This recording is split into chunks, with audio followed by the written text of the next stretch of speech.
Bom, Janos, eu queria então dar sequência com o quarto módulo da disciplina, que trata da representação de grandezas trifásicas por vetores espaciais. A gente viu, né, que essa representação ela é motivada pela possibilidade de se representar sinais trifásicos de uma maneira compactada em microcontroladores, né? Bem como a gente ganhou também a opção de compactar ou diminuir, né, a quantidade de variáveis a se tratar nos modelos da máquina que envolvam as diversas variáveis trifásicas presentes na máquina, né? Então, são 3 tensões de estator, tensão na fase A, B e C, 3 correntes de estator, correntes nas fases A, B e C, 3 tensões no circuito de rotor, 3 correntes de rotor, 3 fluxos enlaçados de estator, 3 fluxos enlaçados de rotor. Né? Até vimos ontem qual que é o conceito de fluxo magnético enlaçado. Então, só aí nós mencionamos 18 variáveis presentes aqui na máquina, mais o campo girante, que é, né, sintetizado por um conjunto trifásico também, pelos 3 campos pulsantes das 3 fases, né, com as suas 3 forças magnetomotrizes, que vão resultar em 3 sinais de fluxo, né, e fluxos pulsantes e a soma dos 3 em um campo girante. Então, é um universo, né, é um equipamento com um número de variáveis muito grande, e que, então, fica mais bem tratado, né, fica mais convenientemente abordado se a gente reduzir a quantidade de variáveis a se tratar, né, sem perder informação útil. Então, essa representação por vetores espaciais, ela nos oferece um cálculo, uma conta matemática, que é a transformada de Clarke, onde a gente consegue criar um número complexo que retém na sua estrutura toda a informação útil presente no sinal trifásico ao qual ele se refere. Então, essa é a motivação e essa é a ajuda que essa representação nos traz. Né? É uma ferramenta abstrata, né, uma representação abstrata, e que, como outras de engenharia, né, a transformada de Laplace, a transformada de Fourier, a representação por fasores, ela vai causar um certo incômodo num primeiro momento, quando você tem contato, mas com o passar do tempo, você vai ficando à vontade com ela. Igual aprender a dirigir um carro, dirigir uma moto. Tá? O primeiro contato é um pouco desconfortável, depois a coisa fica mecânica e depois fica orgânica. Você, né, você está raciocinando o que você está fazendo na hora que você está dirigindo, mas quase que o veículo vira uma extensão do seu corpo. Né? Você não precisa passar assim muito aperto para dirigir, né? Acontece, né? Então é a mesma coisa aqui com essas ferramentas. Bom, então recuperando aqui, né, essa motivação, eu queria apresentar para vocês aqui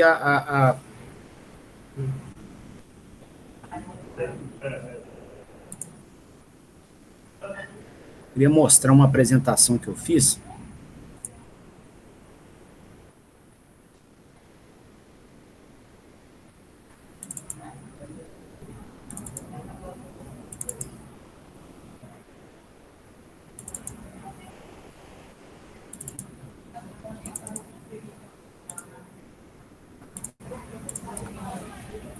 Com uma animação desse efeito, tá? Então,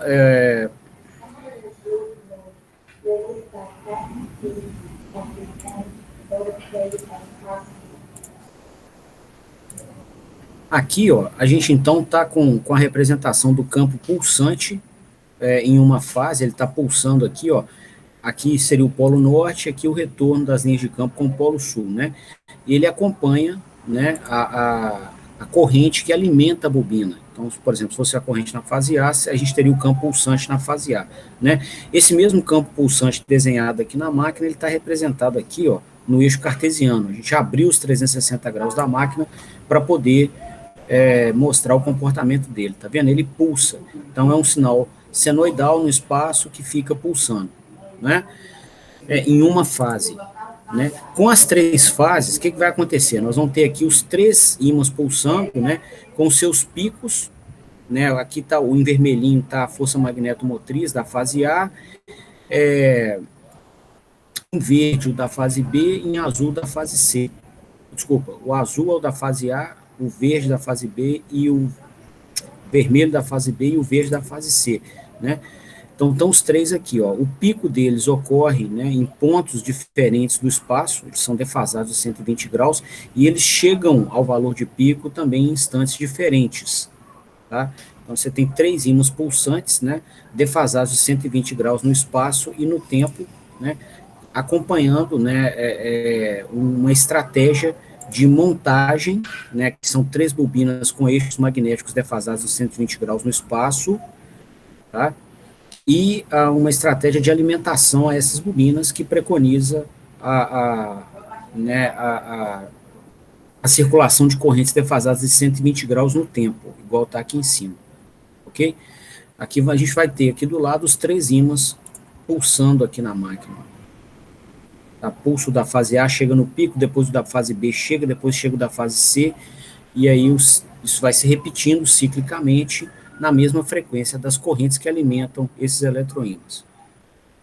Bom, com os três ímãs pulsantes, né, a gente cria o ímã girante. Então, quando a gente soma esses três ímãs pulsantes aqui, né, que estão acontecendo aqui na máquina, né, ocupando aqui a região da máquina, a gente cria esse ímã que gira, que é esse que está amarelinho aqui embaixo. Tá? Aqui está o Polo Norte, aqui estão as linhas do Polo Sul. Né? Se a gente abrisse os 360 graus da máquina, a gente ia ver esse ímã se deslocando, né? Ou seja, girando ali nos 360 graus. Bom, então a gente propôs, né, buscou uma conta matemática, né, a partir dos três ímãs pulsantes para poder criar um número complexo que guardasse a informação do ímã girante. Então, quando a gente fez a conta da transformada de Clarke, que está aqui em cima, ó, 2/3 da contribuição da fase A, mais a contribuição da fase B rodada de 120 graus, mais a contribuição da fase C rodada de 240 graus, a gente descobriu aqui um número complexo que gira junto com o campo girante. Tá? Seria esse vetor em verde aqui, ó, né? E que tem a mesma amplitude do campo girante. Tá? Então, ele retém, né, toda a informação do campo girante em um elemento matemático que já é definido, definido numa base matemática completa. A gente, né, uma vez que a gente consegue embutir essa informação no número complexo, a gente já pode herdar dos matemáticos, né, todas as operações que nós vamos precisar para processar esse sinal nas nossas ações de controle e análise do acionamento da máquina elétrica. Tá? Então, isso abre portas sensacionais, né? Na parte analítica, né, quando a gente for estudar a máquina, né, muito do nosso trabalho é desempenhado, né, com capital intelectual alocado em atividades de análise, exploração. Então, você tem que ir aos modelos e extrair, né, informação, aprender com o modelo, extraindo informações dali, né, e aí você vai fazer cálculos para a matemática te contar, para o modelo te ensinar o que está acontecendo com o equipamento, como também você vai ter que embarcar essa solução em plataformas microcontroladas, né, para poder embarcar a solução para o cliente. E aí, se a representação dos seus sinais físicos pode ser feita com qualidade em uma base matemática conhecida, você tem como fazer, né, você tem como importar os cálculos daquela base matemática para dentro do microcontrolador, para que você possa fazer controle, para que ele execute as suas ações de controle. Tá? Então, a porta que se abre com essa representação aqui é uma porta muito, muito interessante, tá? As possibilidades muito interessantes. Tá? Bom, então, isso aqui é uma ilustração, tá, do que a gente tem feito até então. ok? Bom, então nós vamos voltar aqui nessa representação com o passar da aula, tá? Eu vou fazer um intercâmbio aqui, em alguns momentos eu vou voltar nessa apresentação com animação, em outros momentos eu vou escrever e desenhar com vocês para a gente construir o conhecimento. Tá? Eu acho que se a gente ficar só em apresentação, fica muito sonolento, né? E aí, conhecimento juntos aqui, alguns desenhos muito carregados, a gente vai na apresentação, em alguns fenômenos que envolvam, né, sinais no tempo e espaço, aí tem essas animações que eu fiz, né, como videozinhos. Em outros momentos, né, quando a gente for construir os modelos, a gente vai escrever mesmo, escrever e desenhar para poder consolidar mais aprendizado. Tá? Enquanto você desenha e escreve, o nível de aprendizado é outro. Tá? Bom, então nessa proposta, né, só fazendo uma revisita ao material que a gente está estudando, a gente viu ontem, né, que é possível, né, caracterizar o fluxo enlaçado, né, pela máquina. Vimos o conceito do fluxo enlaçado, né, e vimos que a gente sabemos do eletromagnetismo que as tensões nas bobinas das três fases da máquina são dadas pela taxa de variação desses fluxos enlaçados no tempo. Tá? Então, se você pegar a máquina elétrica aqui,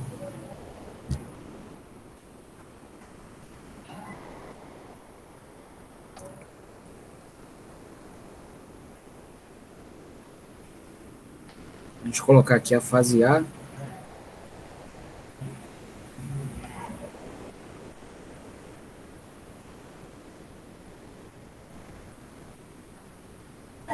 vai ter uma tensão aqui nos terminais da bobina da fase A. Aqui é a fase B, que é montada a 120 graus depois.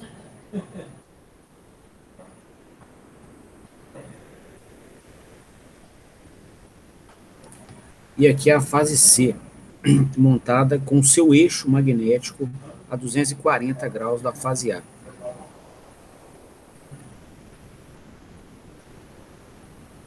Tá? Bom,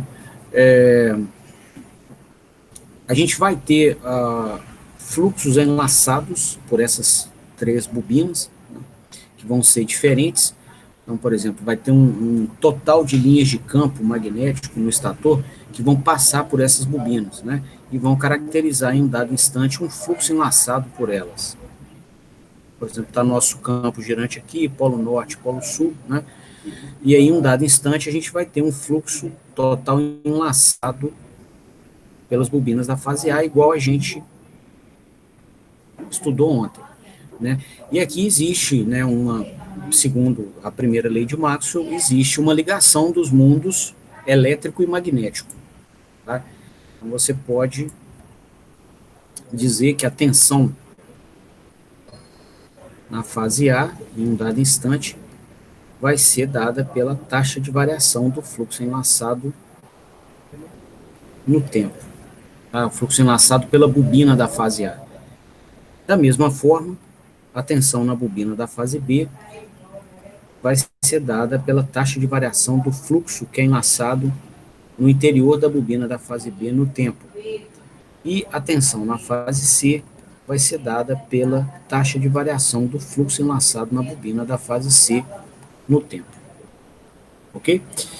Então a gente vai ter essa relação entre tensões e fluxos enlaçados, né, ou entre sinais elétricos e magnéticos. Bom, você pode expressar essa relação dentro do mundo virtual dos vetores espaciais. Então, se você quiser, né, calcular a transformada de Clarke para obter o vetor espacial de tensão de estator, você processaria o seguinte cálculo.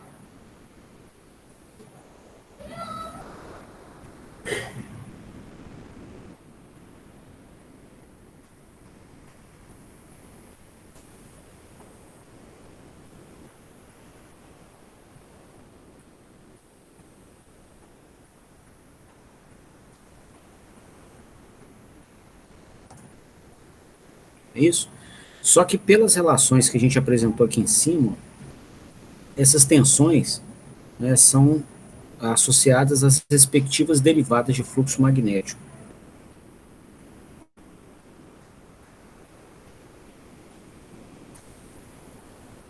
Vou colocar o menos já em evidência, tá? Teria a derivada do fluxo da fase A no tempo, mais, né, a rotação de 120 graus vezes a derivada do fluxo na fase B, mais a rotação de 240 graus vezes a derivada do fluxo na fase C no tempo. Ok? Bom, aqui eu estou processando a soma das derivadas de três funções. Então é a mesma coisa que derivar a soma das três funções. O resultado aqui seria mantido inalterado, né, se a gente fizesse isso aqui, ó.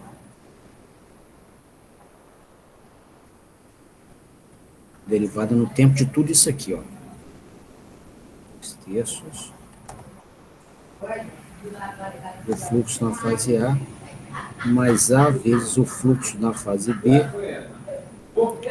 mais A2 vezes o fluxo na fase C do estator.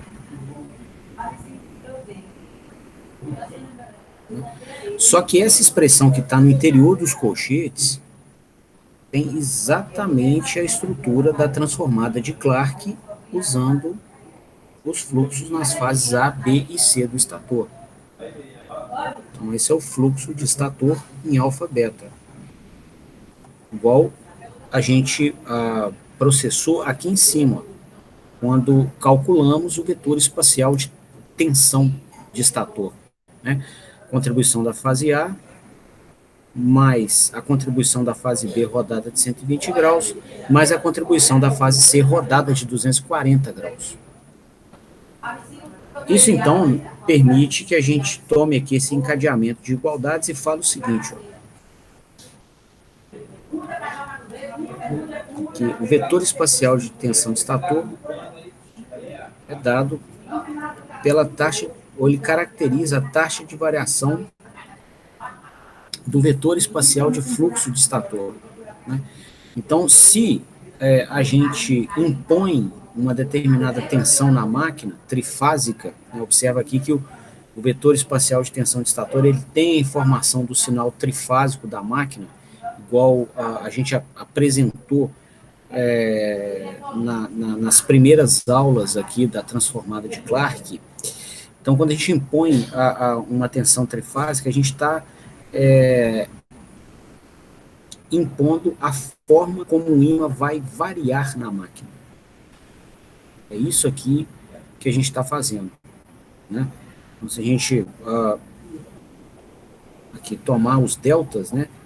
A tensão que você impõe, então, ela caracteriza um delta fluxo em um dado intervalo de tempo, né? Ou a variação de fluxo que você vai obter quando você impõe uma dada tensão trifásica, vai ser essa aqui, ó. Vai ser o próprio valor, vai ser a própria tensão trifásica imposta vezes um ΔT. Tá? Então, como se interpreta isso aqui fisicamente, né? Então, aqui, se você tiver a máquina, né, a gente até definiu esses vetores espaciais aqui, né, colocando o plano dos números complexos sobreposto a um corte de seção transversal da máquina. Então, está o eixo real, que é o eixo alfa, e o eixo imaginário, que é o eixo beta. Tá? Então, digamos que você queira impor uma tensão trifásica, onde a fase A está passando pelo pico. Tá? Vamos desenhar aqui os eixos.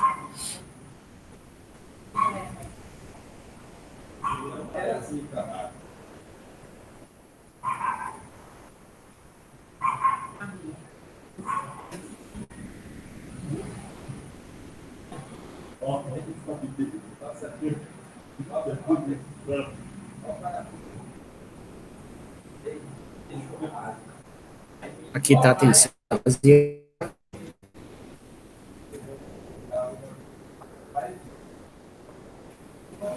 A, aqui é da fase B,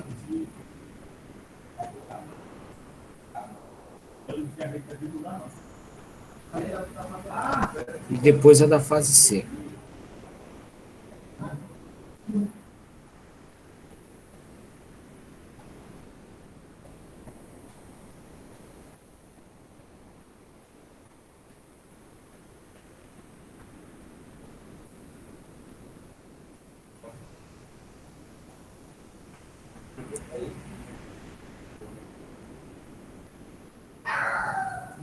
São as tensões que nós vamos impor nessas três bobinas aqui, ó. Tá? Os nossos alimentadores, seja a rede de energia ou seja o inversor de frequência, eles operam impondo tensão. A corrente aí depende da carga, mas a tensão é imposta pelos alimentadores. Tá? Tem até inversores de frequência que operam impondo corrente, mas eles são mais raros de se encontrar. Tá? Aqui eu estou seguindo as mesmas cores que eu desenhei ali no sinal, né, para as fases A, B e C. E digamos que em um dado instante, a gente queira impor aqui uma tensão da fase A passando no pico. Tal. Um controlador pediu isso para a gente, ó, coloca a tensão da fase A no pico, né, no valor máximo, então seja A volts, tá? E a tensão na fase B e C, por consequência, como elas têm que ter a mesma amplitude, a mesma frequência, e estarem defasadas de 120 graus, elas vão estar passando em menos meio dessa amplitude. Tá? Então, se a gente desenhar esse vetor espacial aqui de tensão, pessoal, né, no plano aqui dos complexos, a gente teria o seguinte vetor, tá? Quer dizer, 2/3 da contribuição da fase A, que é esse valor aqui, ó, mais a contribuição da fase B rodada de 120 graus, mais a contribuição da fase C rodada de 240 graus, tá? Então, a contribuição da fase A, né, aqui, ela é inserida no cálculo como um número puramente real, então vai ser alguma coisa assim, ó, tá? Um número complexo sem parte imaginária. Amplitude A, né, vale menos meio da amplitude e vem rodada de 120 graus, tá? Então, menos meio ia dar aqui assim, mais ou menos, né? Rodada de 120 graus ia ser um número para cá, ó. Essa aqui seria a contribuição da fase B rodada de 120 graus. E a fase C, né, que aparece aqui, ó, ela vale menos meio, também é o sinal verdinho, né? Nesse instante de tempo ele vale menos meio vezes amplitude, rodado de 240 graus. Então, menos meio ia dar um número aqui, se você roda ele de 240, você vai dar um número para cá. Ó. Isso aqui seria A2 vezes VCS. Tá? Então, quando você soma os três para ter e multiplica por 2/3, né, para ter o vetor espacial de tensão de estator, você obteria esse resultado aqui. Ó. Isso aqui você tem esses dois ângulos iguais, né? Somasse esses dois vetores ia dar um resultado aqui, na direção do eixo alfa, que é o eixo real, e você ia somar com o vetor em preto, que também é real. Então, seu vetor espacial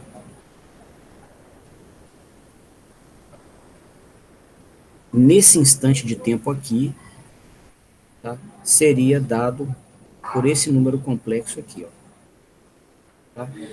E como a gente mostrou aqui em cima, né, relacionando o vetor espacial de tensão com o vetor espacial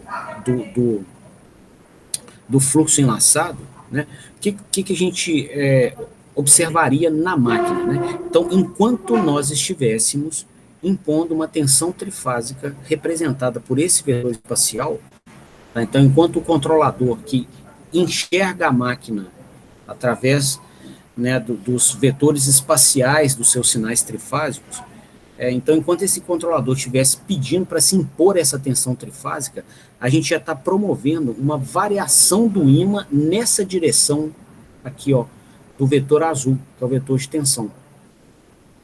Tá? Então, essa variação seria proporcional ao tempo que essa tensão é imposta. Tá? Então, o nosso delta fluxo aqui, né, a nossa variação do fluxo nessa direção seria proporcional ao tempo que a tensão fica imposta ali pelo alimentador naquele nível. Né? Então, por exemplo, ó, já que o delta fluxo está na direção aqui desse vetor espacial, tá, eu vou desenhar o delta fluxo aqui, pegar uma cor diferente. Tá? Então, estando o vetor tensão nessa direção, o próprio delta fluxo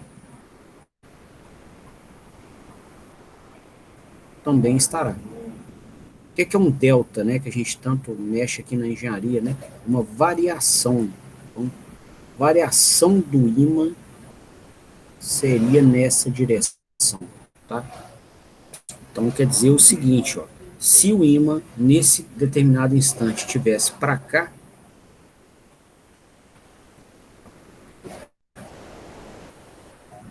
digamos que o fluxo enlaçado de estator, no instante que a gente pôs essa tensão, estivesse para cá.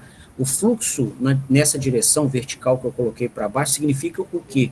Que o próprio ímã da máquina tá para cá, o pico do polo norte dele tá para cá, para baixo.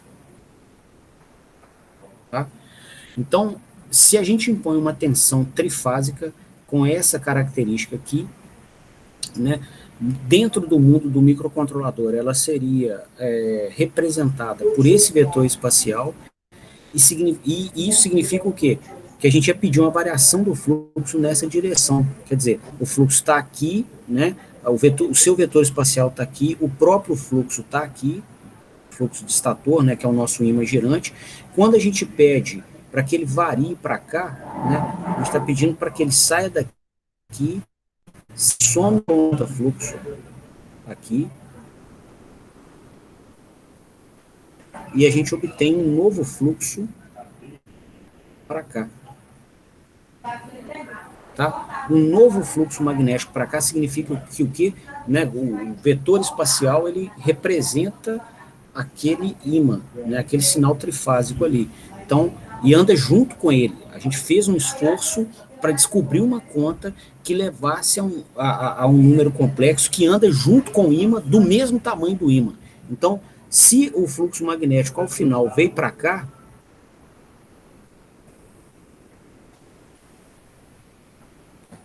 vou colocar aqui no instante T final, se ele veio para que o próprio ímã na máquina real também veio.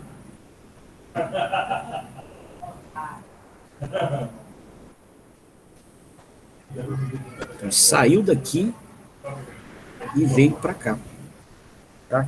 Então, a gente vai promover variações de fluxo magnético no nosso sistema de controle pela imposição de tensão.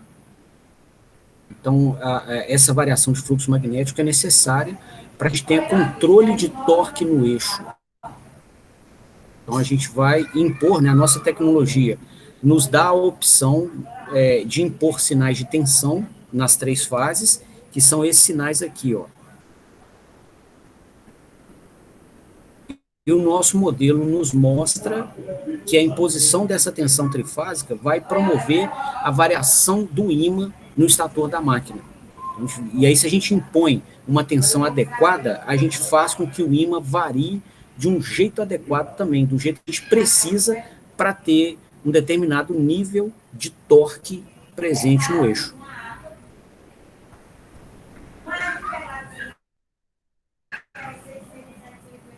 Tá? Então, aqui eu estou compatibilizando ou apresentando a vocês, né, um casamento, né, uma interpretação dessa ferramenta abstrata com o comportamento físico real da máquina. Okay? De tal forma que a gente consiga raciocinar, né, ou com uma visão dos sinais no equipamento físico ou com uma visão da representação desses sinais como vetores espaciais. Tá bom? A gente tem essa opção de pensar nos dois mundos, né, que eles são totalmente amarrados, né, e possa tirar vantagem de um ou de outro, dependendo do cenário, do contexto que a gente esteja trabalhando. Beleza? Então,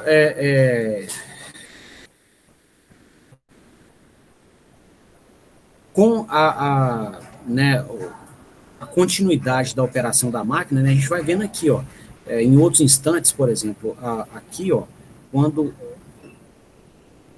o ímã da fase B está passando no pico, né, aí a fase A e a fase C que estão com menos meio do valor de pico, né? Então quer dizer o quê? Né, a gente viu que quando a fase A estava passando pelo valor de pico aqui, ó, a gente criou a tensão e promoveu uma variação de fluxo na direção do ímã da fase A. É como se, né, ela era maior de todas, ela prestou uma maior contribuição para que a gente tivesse um fluxo majoritariamente variando na direção da bobina da fase A.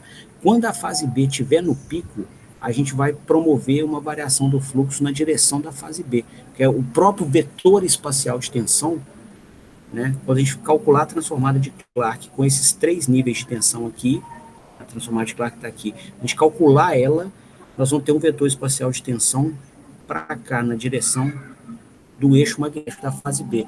Então, a própria variação do fluxo vai ser na direção do vetor espacial de tensão. Observe que a diferença entre o vetor espacial de fluxo e de tensão é só o delta tempo, o tempo que se aplica a essa tensão trifásica, que é um número real, não é um número complexo. Então, basicamente, a diferença entre os dois é um número real. Então, são dois vetores paralelos. Se a tensão varia nesse sentido, o próprio fluxo vai variar nesse sentido. E, né, com o fluxo variando nesse sentido, tá, da fase B, o vetor espacial de fluxo variando nesse sentido, na máquina física, o próprio ímã vai estar variando naquele sentido também. Tá? E para outros níveis de tensão, né, que não seja exatamente com uma das três passando o valor de pico, a gente vai ter o mesmo comportamento, só que aí o vetor de tensão não vai estar orientado necessariamente na direção do eixo magnético de uma delas, ele pode estar, né, em qualquer posição aqui, ó. E ele vai rodar, igual a gente já até viu em outros momentos, né? A gente apresentou a transformada de Clark para sinais no domínio do tempo, né? A gente viu que esses vetores espaciais, né, giram na mesma frequência do sinal trifásico que os definiu. Então, esse vetor de tensão é definido pelas tensões aqui nas três fases, e logo ele vai girar, né, no plano dos complexos na mesma velocidade, com a velocidade igual à frequência das respectivas tensões no tempo. Tá? Então, ele vai girando, e aí a gente vai observar, né, aqui que eles vão impor a direção para a qual o ímã tem que variar. E isso é um coringa que a gente tem na mão, né, é um elemento importante, porque se você sabe a posição atual, o valor atual de um ímã e aonde ele está no espaço, e você controla como que ele varia, você leva ele para o nível que você quiser e para a posição que você quiser. Né? E se você vai controlando a variação sucessivamente no tempo, você vai tendo controle dele o tempo inteiro. A gente vai usar dessa relação aqui, né, entre o mundo físico e o mundo abstrato, para desenvolver o nosso controlador com as variáveis representadas por vetores espaciais, porque a gente vai ter um número menor de variáveis a tratar, a gente já tem uma base matemática pronta, né, vai ter menos uso de memória, tempos, né, de processamento das malhas de controle mais rápidas. Tá? A gente vai usar dos números dos vetores espaciais, né, dentro do microcontrolador, e os nossos controladores serão desenvolvidos com essa diretriz. Né? Então, você vai regular, forçar para que os vetores espaciais de fluxo no mundo abstrato fiquem iguais a vetores espaciais de fluxos desejados, um dado nível de torque. E aí a gente vai impor tensões trifásicas na máquina física real, que vai levar com que o ímã real, o fluxo real, fique nos níveis que a gente precisa. Okay? Então, esse é um reforço aqui na motivação e na interpretação desses sinais nos dois mundos, o mundo físico e o mundo abstrato, o mundo real e o mundo virtual. Bom,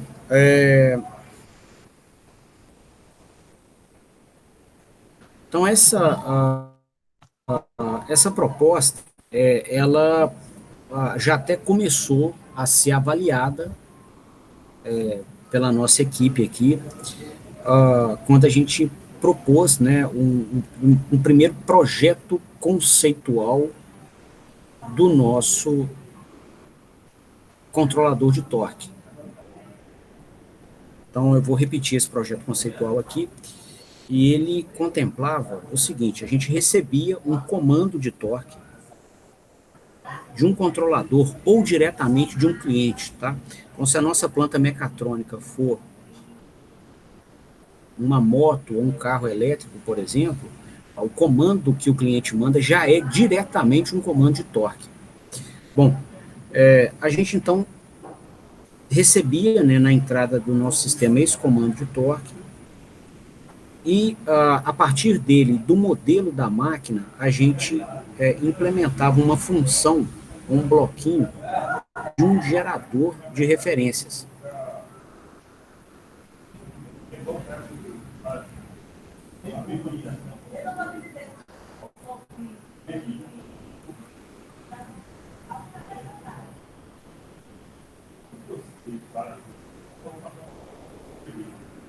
E esse gerador de referências, né, ele ia criar para nós os valores desejados para as componentes do ímã, né, na direção horizontal e vertical, o alfa e beta. Então, aqui, por exemplo, ó, você tem, se você cria, né, uma referência para o ímã na direção alfa e outra na direção beta, você criou uma própria referência para o ímã, o vetor espacial do ímã, e como o vetor espacial te dá, né, a posição que o ímã vai estar e a amplitude, você está criando uma própria referência de ímã. Você está falando aonde você quer que o ímã esteja na máquina e com que tamanho. Tá? Então a gente criou aqui essas duas referências. Tá? Bom, pelo que a gente viu ontem, tá? Entre a força magnetomotriz e o fluxo enlaçado, a única diferença é uma constante. Então, a gente pode criar, né, uma referência de fluxo enlaçado, que já tem uma correlação mais direta com a tensão que a gente vai impor, né? E o nosso controlador opera da mesma maneira. Né? Você poderia ter aqui um fluxo enlaçado na direção alfa, ou direção horizontal da máquina, e a componente do ímã a 90 graus, ou na direção beta. Tá? Igual o nome do bloco está falando, ele gera referências, valores desejados, o que a gente gostaria que tivesse de ímã na máquina agora, tá? Só que nem sempre vai ter, né? Então nós temos que fazer controle. A gente tem que comparar o ímã desejado contra o ímã que realmente existe. Aí a gente vai pedir ajuda na teoria de controle para fazer isso, né? E vamos usar o nosso controle realimentado. Então vamos comparar o que a gente quer contra o que realmente existe. Tá?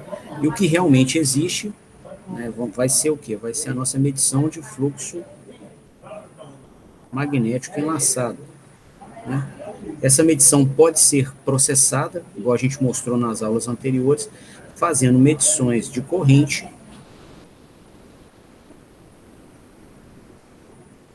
que são medições mais baratas e fáceis, né, nas 3 fases, processando a transformada de Clark, então convertendo de ABC para alfa-beta, né? Esse bloquinho faz, né, o cálculo que a gente tem mostrado aqui nesse módulo, o cálculo da transformada de Clark. Então, nós vamos gerar aqui um número complexo por essa conta.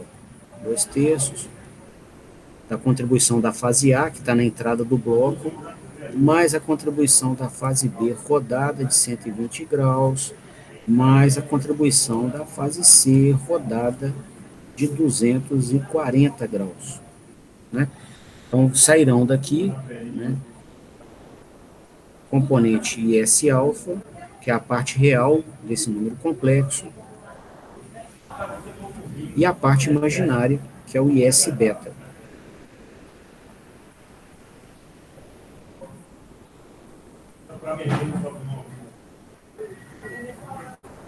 Tá?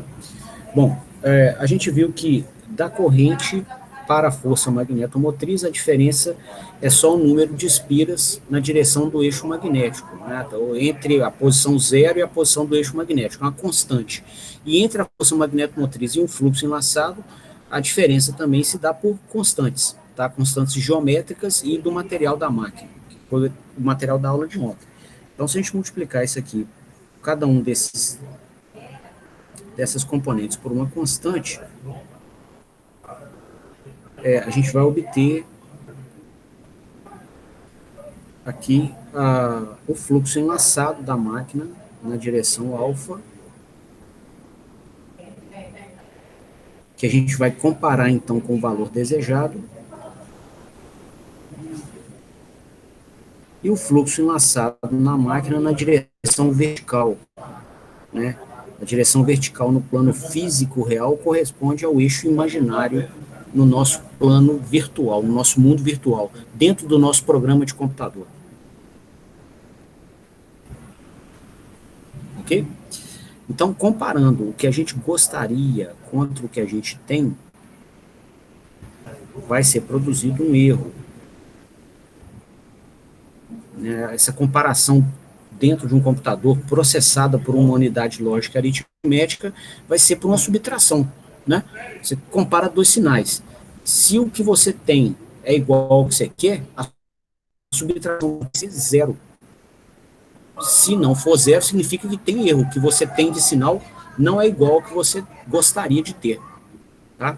Então, o erro aqui nos informa, né, se a gente, o que a gente precisa fazer, né, para poder atuar sobre a máquina e corrigir, regular a máquina. Tá? Da mesma forma que vai ter um erro na direção do campo, do campo na direção vertical, na direção do eixo beta, direção vertical no plano físico real, ou a direção do eixo beta no plano, no nosso plano virtual, dentro do nosso programinha.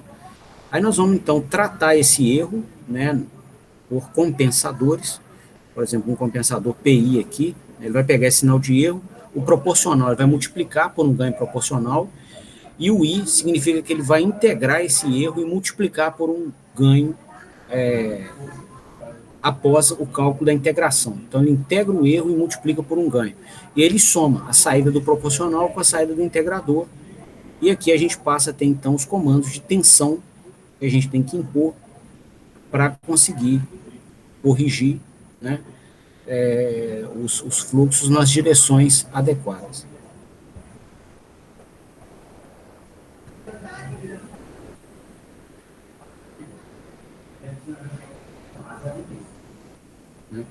Bom, com esses comandos de tensão, esse asterisco aqui é sempre comando, valor desejado. Então, com esses comandos aqui em mãos, a gente vai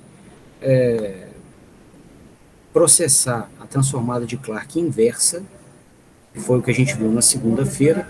Por quê? Né? Aqui a gente já sabe o que a gente tem que fazer com a máquina, como alimentá-la, tá? Para tentar zerar o erro.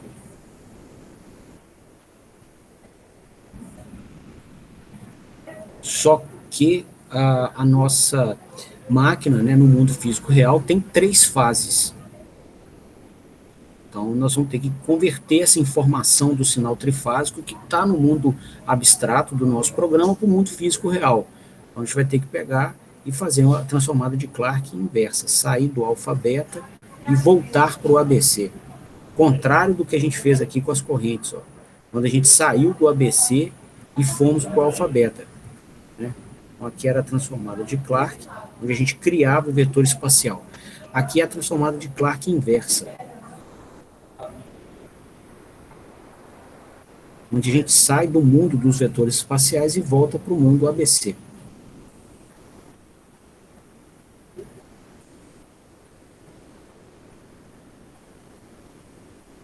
Beleza? E aí a gente então vai criar esses comandos de tensão que o inversor vai impor nas bobinas das fases A, B e C da máquina. Ok? Então, temos aqui, né, o projeto conceitual de um controlador de torque, né, muito bem feito, por sinal, pelo menos com muito cuidado, né, onde a gente conseguiu embarcar dentro de um microcontrolador a informação do ímã girante sem redundância, né, ou seja, armazenamos exatamente o que precisava, fizemos uma instrumentação adequada, então, para poder fazer essa medição, a gente usou o sinal, um sinal cuja instrumentação é muito, muito conveniente, tá? Que é o sinal de corrente. Usamos aqui do modelo da máquina para gerar as referências de campo magnético que promovem o nível de torque que o cliente está querendo. Então, assim, como um esboço, ele está muito, muito adequado. Só que há uma crítica, né, que vai motivar a segunda transformada que a gente vai usar nesse modo, que é a seguinte, ó, esse fluxo enlaçado aqui, pessoal, que a gente, esses, essas duas componentes do fluxo enlaçado, a componente eixo alfa e beta, é um ímã que tem que girar, igual a gente viu no módulo anterior da disciplina, esses ímãs, ou o ímã associado a essas duas componentes que eu marquei em azul, ele tem que girar para que a máquina possa desenvolver torque no eixo. Idealmente, inclusive, ele tem que girar e manter um ângulo constante com o ímã do rotor, que aí ele vai desenvolver torque médio não nulo. Além de torque, o valor médio dele é não nulo. Tá?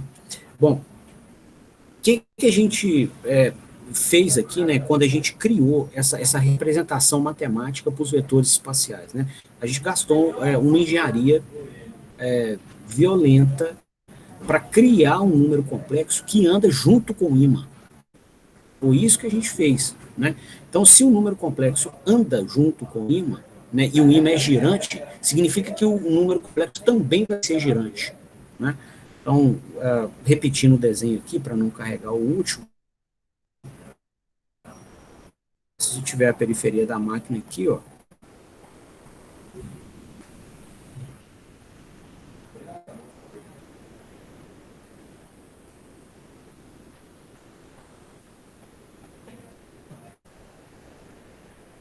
eixo real, que é o eixo alfa, eixo imaginário, que é o eixo beta. Tá? Então, como o próprio fluxo magnético associado a esse vetor espacial, como ele gira, né, o fluxo enlaçado de estator, aqui, como ele está girando, tá? Ou a força magnetomotriz, né, como a gente deduziu no módulo passado, a diferença dos dois aqui é só uma constante, tá? O próprio vetor espacial, com as suas componentes alfa e beta, que são as duas que a gente tem na malha de controle, ele vai girar também.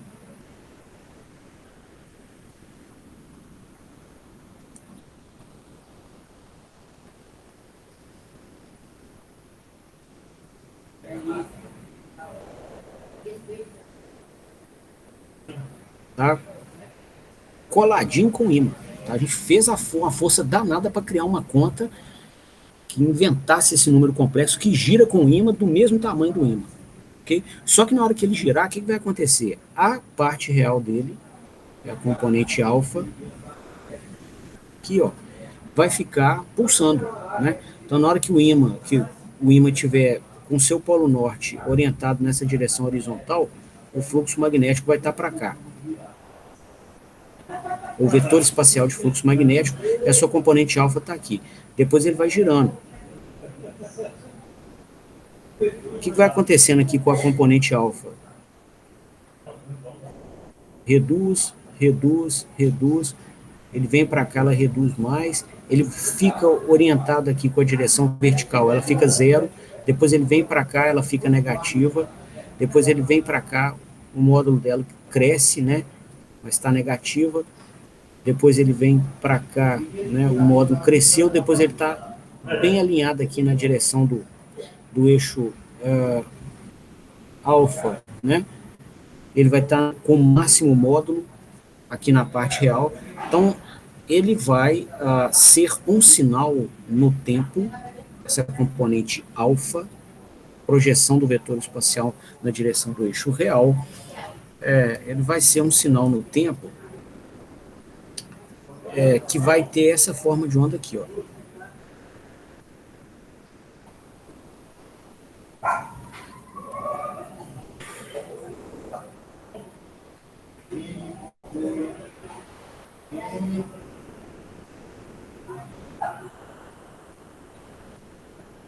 Isso aqui, por exemplo, vai pulsando valores positivos e negativos.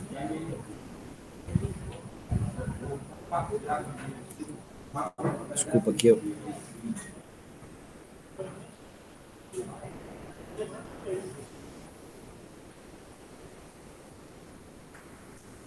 Então, essa vai ser a parte real aqui, ó, do nosso vetor espacial de fluxo enlaçado. E a parte imaginária, né, que é a componente beta dele, que ó, ela vai estar representada, né, enquanto o fluxo de estator está girando, a parte imaginária é a projeção no eixo Y. Né? Então ela vai estar aqui, ó. No primeiro momento aqui, num segundo aqui, depois aqui, depois aqui. Então a componente beta vai estar nesse eixo, né? O que acontece? O vetor espacial, né, colocando aqui a operação com sequência positiva, né? Fase A passa no pico, a B passa no pico, depois a fase C passa no pico, né? Entre as correntes. Então, a gente vai ver que o vetor espacial ele vai passar primeiro no eixo alfa, depois no eixo beta. Então, né, as projeções que acontecem em alfa acontecerão em beta 90 graus depois, né? Então, se a componente no eixo alfa passou no pico aqui no instante zero, a componente no eixo beta vai passar no pico 90 graus depois. Aí a gente teria um sinal na direção beta com essa forma de onda aqui.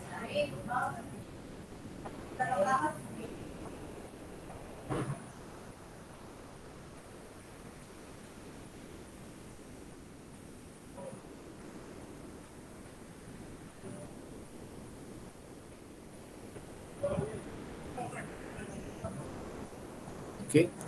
Então é como se uma fosse um cosseno e a outra um seno. Elas são defasadas entre si de 90 graus. O que acontece com uma vai acontecer com outra 90 graus depois.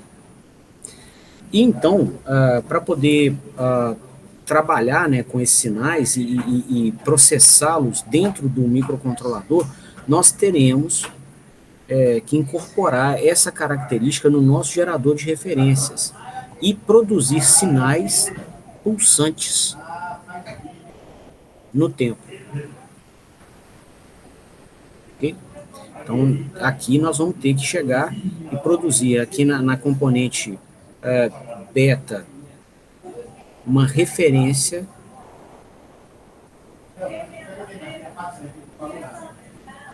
que seja um sinal pulsante, esse que a gente desenhou aqui embaixo, no tempo. E a referência aqui no eixo alfa também vai ter que ser pulsante.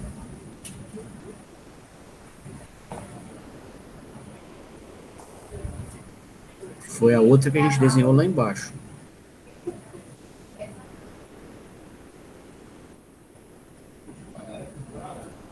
Ok? Bom, essa geração de referências... Só um minutinho, essa geração de referências pulsantes, ela não é a coisa mais facinho de se fazer, não. Tá? Assim, geração de referências ela fica muito facilitada, né, se você puder trabalhar com sinais constantes no tempo, pelo menos em regime permanente. Ok? E existe um segundo apelo, né, para a gente fazer, para a gente revisitar esses sinais, né, que é o seguinte, ó, a gente vai ter que criar sinais pulsantes, né, para as duas referências de fluxo, mesmo embora o torque seja constante em um dado instante.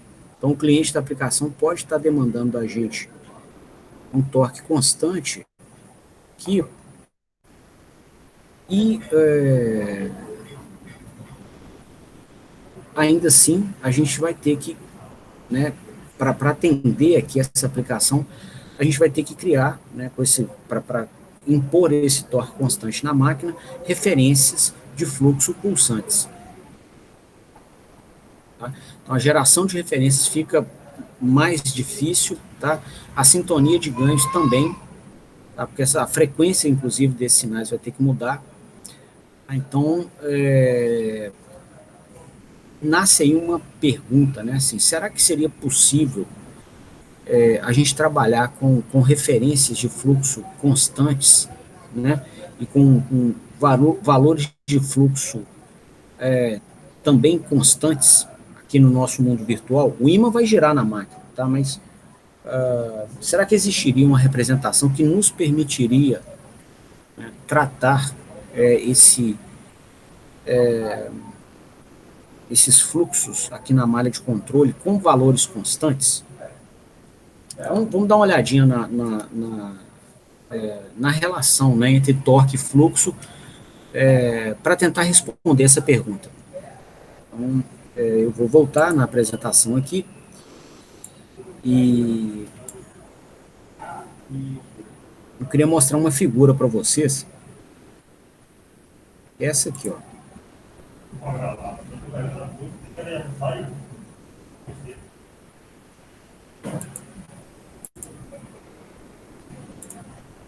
Olha só, nesses três cenários, eu bati aqui três fotografias em três instantes distintos de operação da máquina, né? E nos três eu estou destacando aqui, na primeira fotografia aqui à esquerda, aliás, nas três, tá? Nas três foram seguidos os mesmos padrões de cor, foi seguido o mesmo padrão de cor. Então, o ímã do estator está aqui, esse B, estou me referindo à densidade de fluxo em cada posição do espaço, né?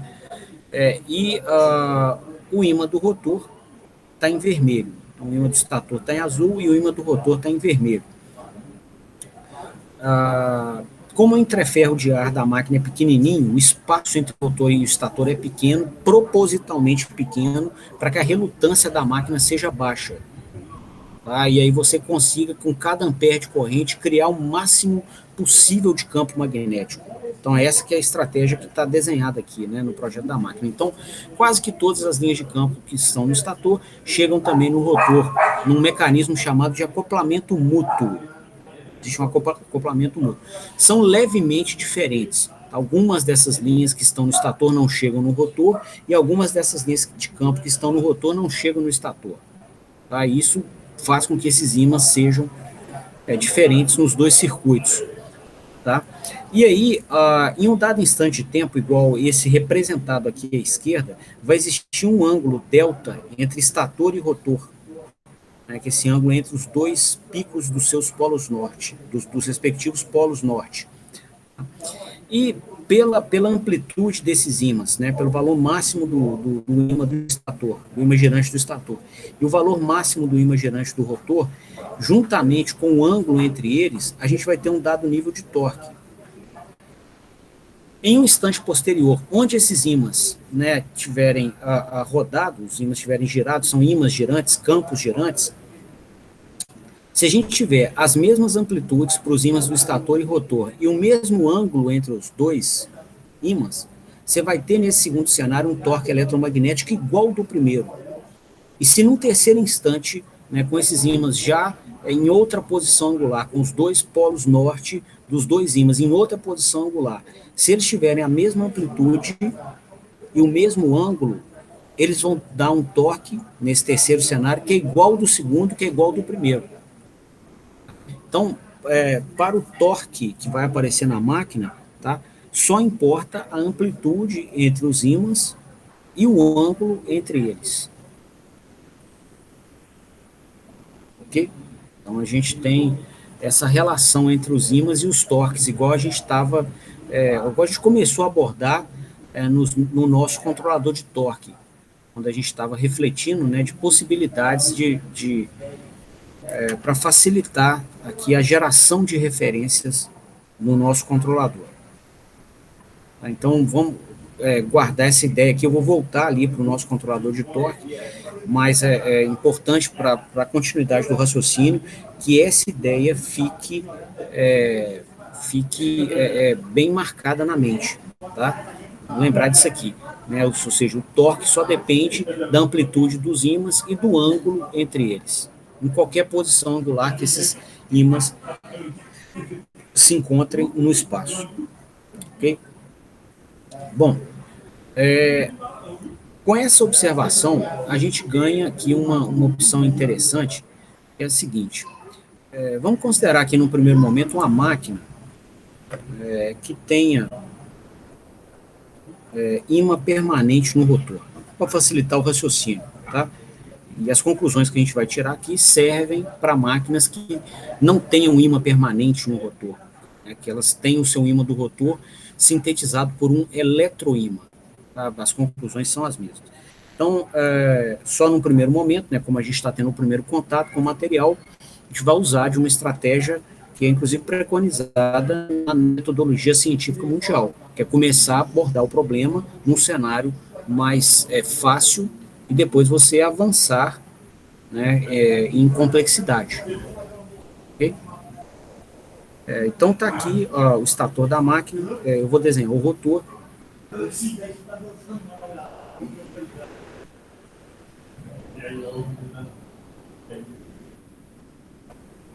Aqui. E vamos dizer, pessoal, que a gente tem, então, esse ímã permanente no rotor e que ele esteja, seguindo até o padrão de cores que a gente estava usando ali na transparência.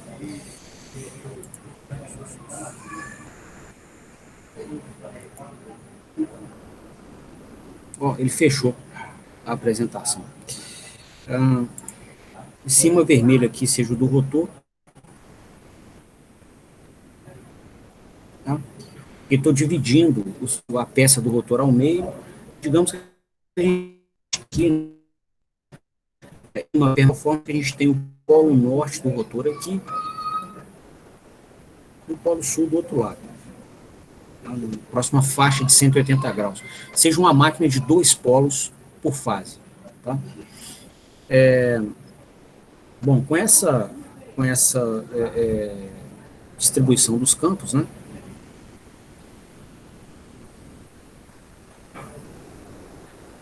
Vamos marcar aqui onde a gente teria o pico do Polo Norte.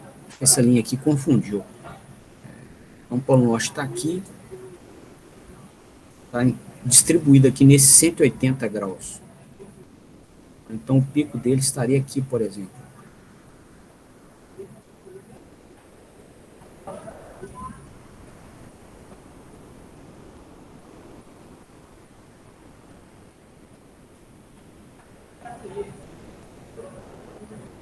Está aqui com o pico do Polo Norte aqui, ó. Tá? Distribui em 180 graus. Tá? Só não vou fazer tudo para não deixar o desenho carregado. E a gente teria aqui o fluxo enlaçado de rotor, representado aqui, certo? A força magnetomotriz de rotor, ou a densidade de fluxo do rotor em cada posição angular. Bom, o ímã do estator, ele está com o seu polo norte, né, deslocado no espaço, tem que ter um certo deslocamento entre eles para poder ter torque. Né? Se os dois ímãs, o norte com o sul dos dois, está alinhado, você não tem torque. Tá? Então está aqui o ímã do estator, o fluxo enlaçado do estator, ou a força magnetomotriz do estator. densidade de fluxo do estator. Tá? Tá aqui.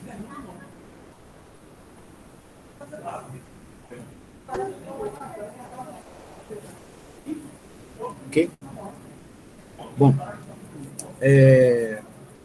vou marcar aqui um ângulo entre eles, né, aquele ângulo delta entre os dois que a gente mencionou.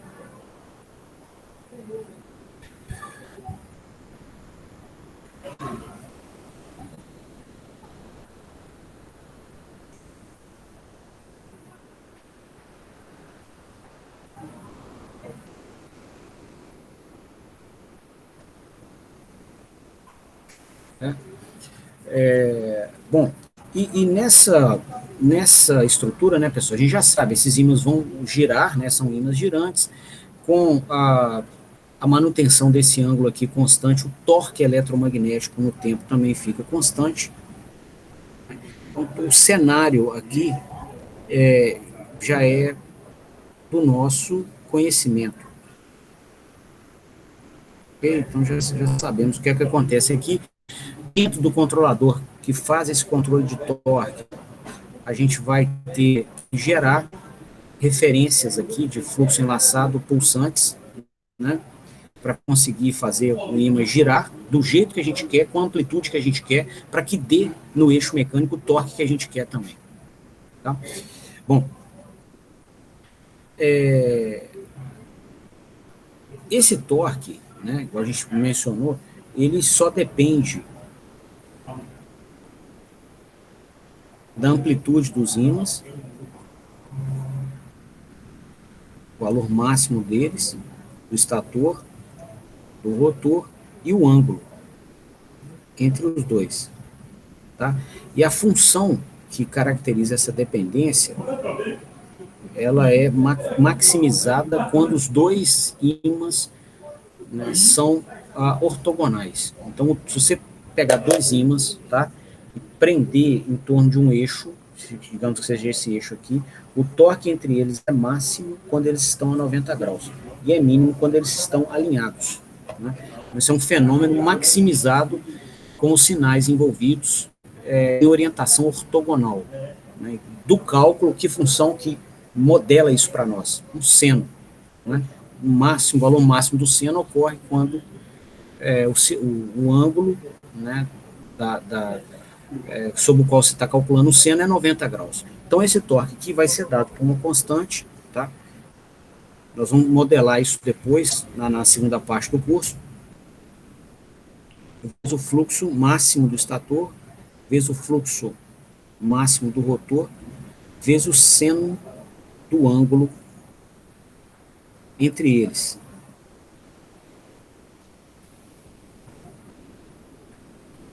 Tá?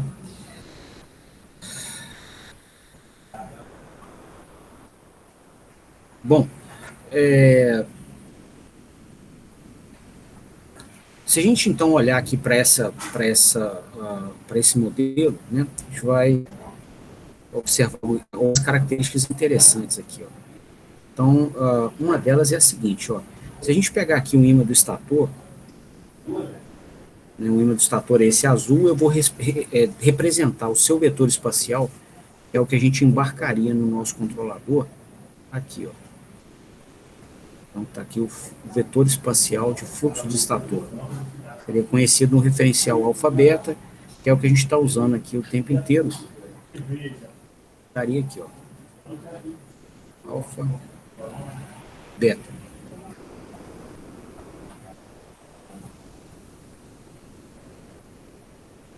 Tá? E esse cálculo aqui, ó,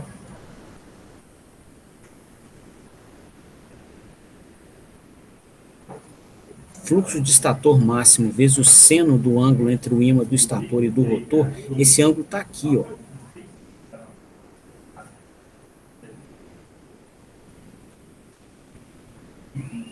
Tá? Então, esse cálculo aqui, ó, teria como resultado um número que seria a projeção desse vetor numa orientação ortogonal ao ímã do rotor. Olha aqui, então o ímã do rotor está nessa linha vermelha,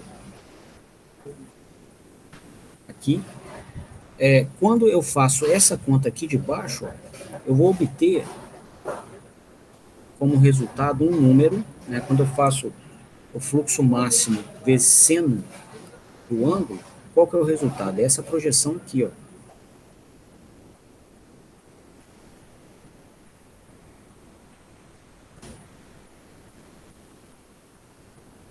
Né? Então, isso aqui seria o valor máximo do fluxo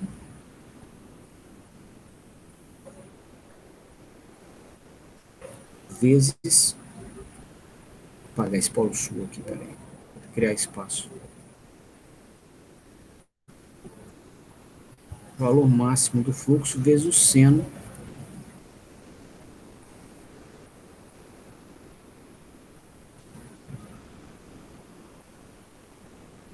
do ângulo entre os dois. Tá? O que a gente observa aqui, moçada? Que enquanto fosse preservada essa orientação entre os ímãs, que é esse ângulo delta, enquanto as suas amplitudes não mudarem, o valor do torque não muda, mesmo que os ímãs girem. Então, os dois ímãs girando, mas eles mantêm a mesma orientação entre si com o mesmo módulo. O valor do torque não muda. Tá? E existe aqui uma componente do ímã do estator no espaço que se mantém constante, né, nessa situação de torque constante, o torque em regime permanente. Que é qual componente? A componente que é projetada a 90 graus do ímã do rotor. Então, se, né, o pico do polo norte do ímã do rotor está nessa direção, vou até desenhar o vetor espacial dele aqui, ó. Está aqui o fluxo de rotor em alfa beta. Então, se o rotor tá nessa orientação do espaço, que eu desenhei em vermelho, tá? O ímã, a componente do ímã do estator que está a 90 graus dele, né, que é essa que eu desenhei aqui em verdinho, ela não muda em regime permanente, ela permanece constante. Bom, a gente pode tirar proveito disso para poder facilitar a síntese do nosso gerador de referências de fluxo. Estava aqui em cima. Aqui, né, que numa primeira versão, nem seria a primeira, né? Já seria a segunda versão do nosso controlador de torque. Então, na segunda versão aqui, a gente precisaria sintetizar referências pulsantes, né?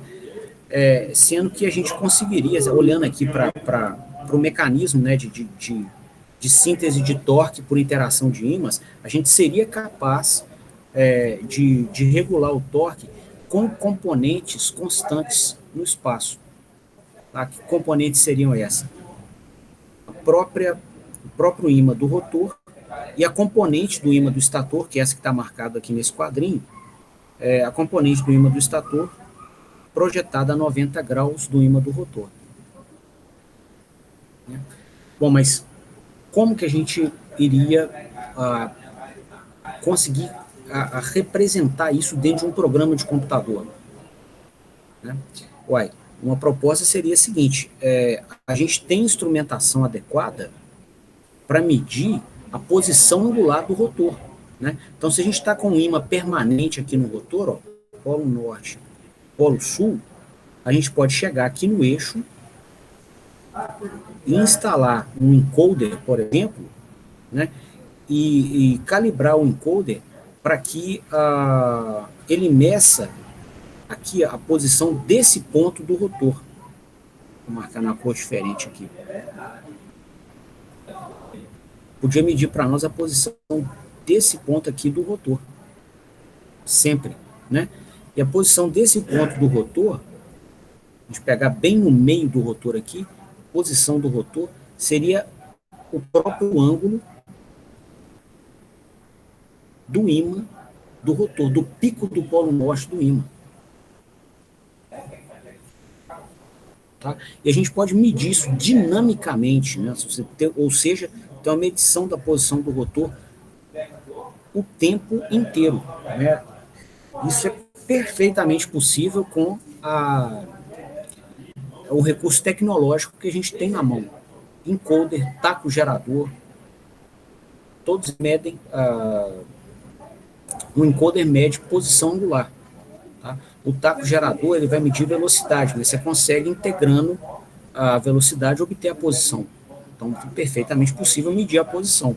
Então, a gente poderia, né, medir essa posição do rotor e representar o ímã do rotor, que aparece aqui, e a componente do ímã do estator a 90 graus do ímã do rotor, que é essa aqui, o fluxo máximo vezes o seno do ângulo entre eles, poderia representar isso aqui em um referencial que tivesse o seu eixo real alocado na posição. A gente poderia aqui, né, chegar e propor aqui, ó, um novo referencial de representação, um novo plano matemático, né? Continua sendo o plano dos complexos, só que agora, ao invés de ser um plano parado no espaço, igual ao alfa e beta, ele vai ser um plano que vai girar junto com os ímãs, sendo que o seu eixo real vai estar na direção do pico do Polo Norte, a gente vai chamar de eixo direto, e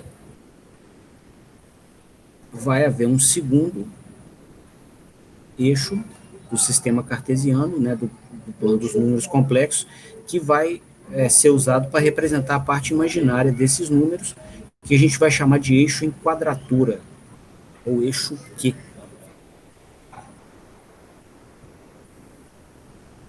Tá?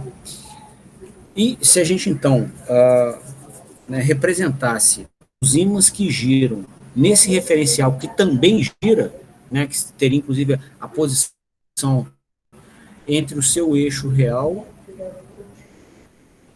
e o eixo real do sistema parado, dado pela própria medição de posição angular do rotor. A gente mede a posição angular do rotor e vai corrigindo a posição do nosso sistema de representação com o passar do tempo. Ok? Bom, isso é uma piração, mas é perfeitamente possível. A gente está com a ferramenta abstrata aqui, né? Não tem nenhum impedimento matemático de se fazer isso, e, enfim, né? O céu aqui é o limite em termos de opções criativas. Né? A gente está propondo uma ferramenta abstrata, né? Então seria possível implementar essa piração, né? Representar os ímãs num sistema de eixos que roda. Tá? Então os ímãs rodariam, o ímã de estator, o campo girante do estator roda, né? Construiu e alimentou a máquina para rodar. Né? O ímã do rotor, que é o vermelhinho, também roda, tá? Junto com a peça mecânica do rotor, né? Igual no caso aqui, que a gente alocou peças de ímã permanente no rotor, então vai girar junto com ele. Tá? Para manter um ângulo constante entre os dois vão ter que girar na mesma velocidade. E aí eles vão pegar e propor aqui uma representação, um sistema para representar os vetores espaciais que gira também na mesma velocidade, tá? E alinhado com o fluxo de rotor. Tá? Então, se a gente representa os nossos ímãs nesse sistema girante, né, criado sob esse critério, a gente consegue ter medições, né, de fluxo magnético constante e medições que incorporam, ou que trazem para a gente toda a informação que a gente precisa para controlar o ímã e, consequentemente, controlar o torque. Né? Com com essa proposta também, a gente seria capaz de gerar referências constantes, né, no nosso sistema de representação que gira. Então, a nossa vida ia ficar bem facilitada. Aí, esse tipo de comodidade ou de facilidade é muito bem-vindo, não é pouco, porque fazer esse sistema operar é dificílimo. Vocês podem ver, né, são equipes dentro de montadoras para projetar e ajustar um veículo. A Fórmula 1 são times de engenheiros para fazer operar, a siderúrgica são times de engenheiros e engenheiras para dar manutenção. Tá? Um avião, igual na Embraer, né? São equipes de engenheiras e engenheiros. Então, esse tipo de coisinha que facilita a vida, né, dentro de sistemas que já são por si muito complicados, né, esse tipo de solução é muito bem-vindo. Tá? Então, a gente vai usá-la. Né? Como que seria, né, a implementação disso? Que conta deveria ser feita para que essa nova abordagem fosse processada? Então, eu vou pegar aqui os eixos envolvidos, tá? O alfa e beta, que é onde que já um sistema de representação sobre o qual a gente já consegue representar os nossos sinais trifásicos, e vou colocar o D e o Q, que é o sistema novo que apareceu. E vou tentar, né, fazer com vocês aqui uma análise, tentar não, nós vamos fazer uma análise para descobrir um cálculo matemático que permita representar um vetor, um número complexo, igual esse aqui, por exemplo, fluxo de estator, conhecido no referencial alfa-beta. Eu vou fazer com vocês uma análise para representá-lo no DQ. Então, hoje ele é conhecido aqui no alfa e beta. A gente sabe a componente alfa e a gente sabe a componente beta.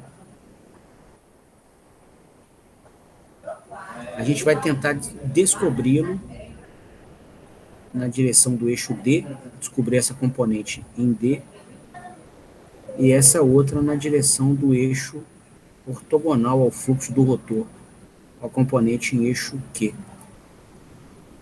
Qual conta matemática permite fazer isso? Vamos dar uma olhadinha aqui.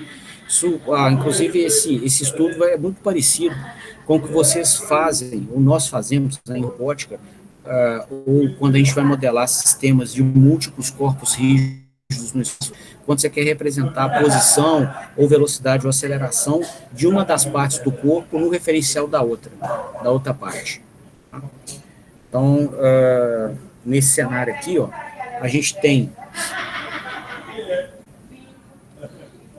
aqui, né, o vetor conhecido no referencial que não se move com relação a gente, que é o referencial alfa-beta.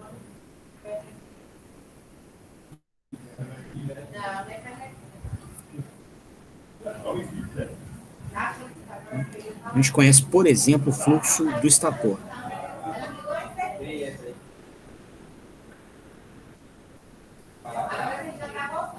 E a gente gostaria de representá-lo no referencial que gira, que é o que a gente propôs agora. O D, que tem um eixo real chamado de eixo D, e o eixo imaginário chamado de eixo Q.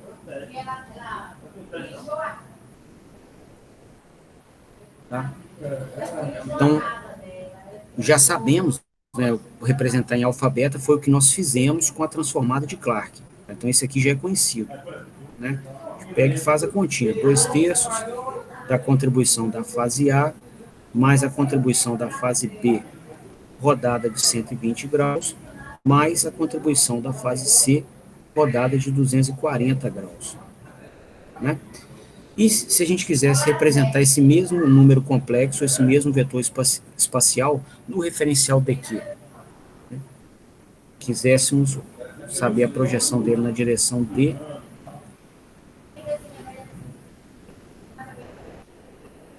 na direção Q. Né? Como que seria essa representação? Tá? Bom, entre os dois referenciais vai haver um ângulo, né, que é o que a gente até propôs aqui no primeiro momento, como sendo o próprio ângulo. Esse amarelo ali, não vou repetir, não fica muito bom, não. Que é esse ângulo aqui, ó, da posição do rotor. Né? A gente ia medir bem o centro aqui do polo norte, né, e sempre forçar para que o eixo D fique alinhado aqui com o pico do polo norte do rotor. Então, o encoder vai falar para a gente qual que é essa posição. Tá? Aqui eu vou colocar genérico, então vai ter um ângulo qualquer do sistema DQ. Aquele exemplo ali que a gente estava trabalhando seria o próprio ângulo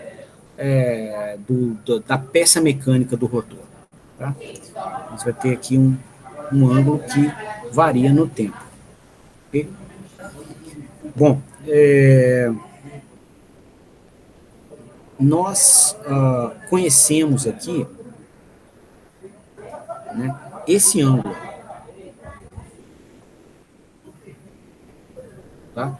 Porque a gente conhece a representação do vetor no referencial alfa-beta, que significa o seguinte, ó, a gente conhece a parte real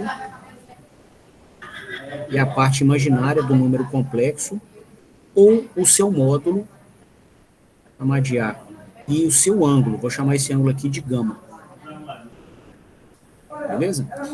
Então, a gente pode dizer, né, que esse número complexo aqui, ó, poderia ser reescrito na forma polar dessa maneira aqui, ó. Fluxo de estator, né, no referencial alfa-beta, ele vai ter uma amplitude A com um ângulo gama. Né? E a gente, para representar em DQ, a gente precisaria, então, usando também a representação polar, né, desse ângulo aqui, ó. Né? Esse ângulo vale quanto? Gama menos o ângulo do sistema DQ. É esse primeiro menos esse verdinho aqui, ó. Então, esse número complexo, no referencial DQ, né,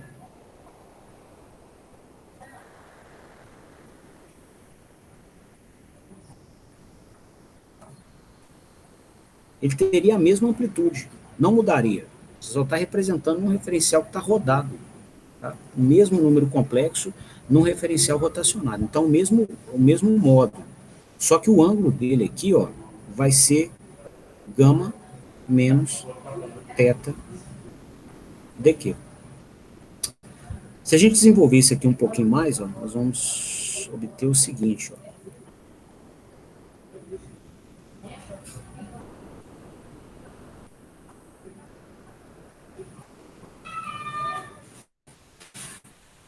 A vezes E elevado a J gama vezes E elevado a menos J vezes θ dq.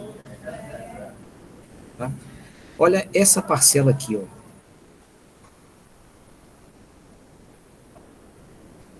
Ela é exatamente o fluxo de estator no referencial alfa-beta.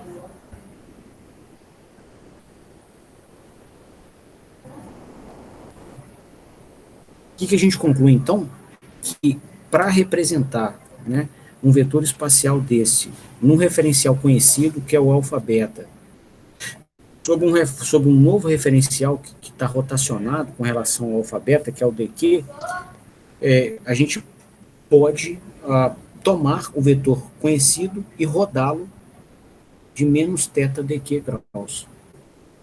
Tá? Então, com isso, tem uma forma de operacionalizar, né, dentro de um microcontrolador, por exemplo, a representação do vetor espacial no referencial que gira. E aí, né, ter essa representação disponível para poder fazer processamento desse sinal e efetivamente controlar o ímã. Então, a gente conclui então aqui, né, dizendo o seguinte, que esse fluxo de estator aqui, ou a representação de um vetor qualquer em DQ, aqui foi o fluxo de estator, né, o fluxo enlaçado, mas poderia ser qualquer sinal. Ela é processada se você tomar o sinal em alfa-beta e rodar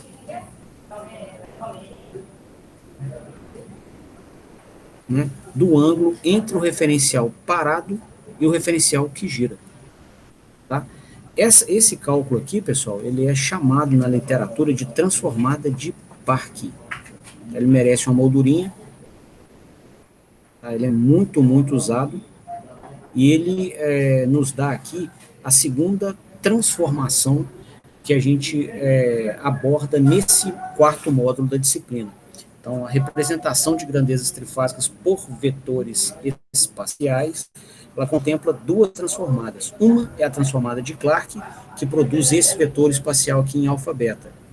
E a outra é a transformada de Parque, que é essa que a gente acabou de mostrar, que produz um vetor espacial num referencial girante, que é o DQ.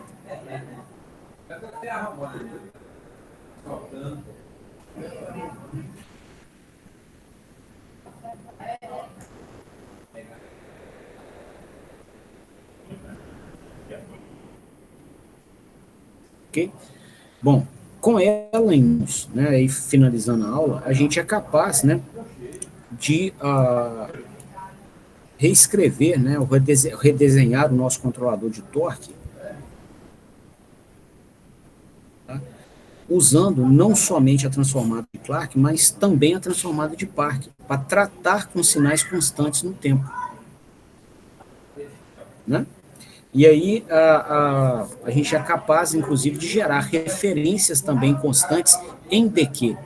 Né? Então, a gente teria uma referência aqui para o fluxo de estator na direção D e uma referência para o fluxo de estator na direção Q. E com essas duas referências constantes, né, a gente teria uma conveniência muito grande no bloquinho que faz a geração de referências. Então, você falou com ele, eu quero um torque de 50 newtonmetros, né? Isso significa 3 Weber-Spira de fluxo na direção D e meio Weber-Spira na direção Q, por exemplo. Tá? Que automaticamente, né, no mundo físico real, meio Weber-Spira na direção Q, né, significa o quê? Uma componente do ímã nessa direção ortogonal ao ímã do rotor de meio. E 3 na direção D significa 3 Weber-Spira nessa direção. As duas juntas te dariam um ímã total que você teria, né? Que continua girando junto com o ímã físico da máquina. Então, se você regular ele dessa maneira, você continua criando aqui, né, dentro do seu mundo virtual, uma forma de controlar o ímã físico real, tá? Com a conveniência de poder implementar isso, tá? Com sinais constantes. Okay? Bom, então essa é a apresentação que eu queria fazer para vocês, né, e a explicação da transformada de Parque. Era a principal meta da aula de hoje.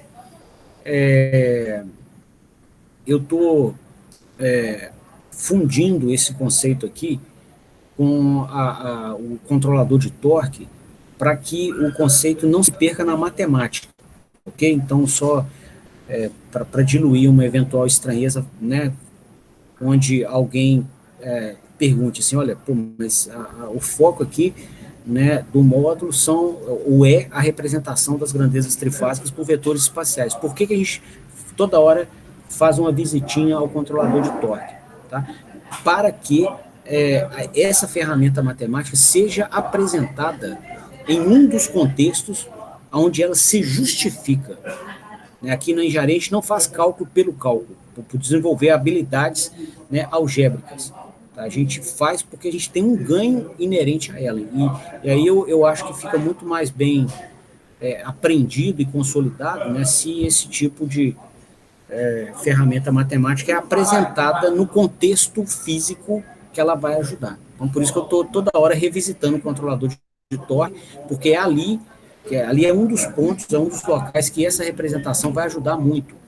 E, inclusive, né, nos inversores de frequência pelo mundo, né, em diversos fabricantes, você pegar a VEG, a GE, a Convertim francesa, a Yaskawa japonesa, a Siemens da Alemanha, a Toshiba japonesa também, você vai ver embarcado nos controladores de torque uma estrutura muito parecida com essa que nós mostramos, e ele regula os sinais representados por vetores espaciais exatamente do jeito que nós estamos mostrando aqui. E isso roda nas soluções de controle de movimento pelo mundo. Tá? Assim, é muito competente, né, e pelos motivos que eu expliquei aqui, ela é muito difundida, ficou muito bem aceita, né, nas implementações de servomecanismos na indústria mundial. Tá? Então, assim, é um negócio útil de aprender, né, para quem tem, né, o escopo profissional que nós temos aqui, pelas diversas vantagens que eu tenho falado com vocês nas últimas aulas, e pelo amplo uso e aceitação que tem na indústria. Beleza? Bom, eu vou então parando por aqui. Eu queria abrir a palavra a vocês para dúvidas, intervenções, saber se vocês entenderam o assunto. Eu estou à disposição. Ô, Léo, show de bola. Deu para acompanhar aí o raciocínio. Beleza, então. Então tá bacana. O Rafael, Oi. beleza, Janos, excelente. Uma coisa aqui, no início da aula, eu passei para o Janos a nota dele. Uhum. Vou parar a gravação aqui, eu vou passar a sua, que é o seguinte.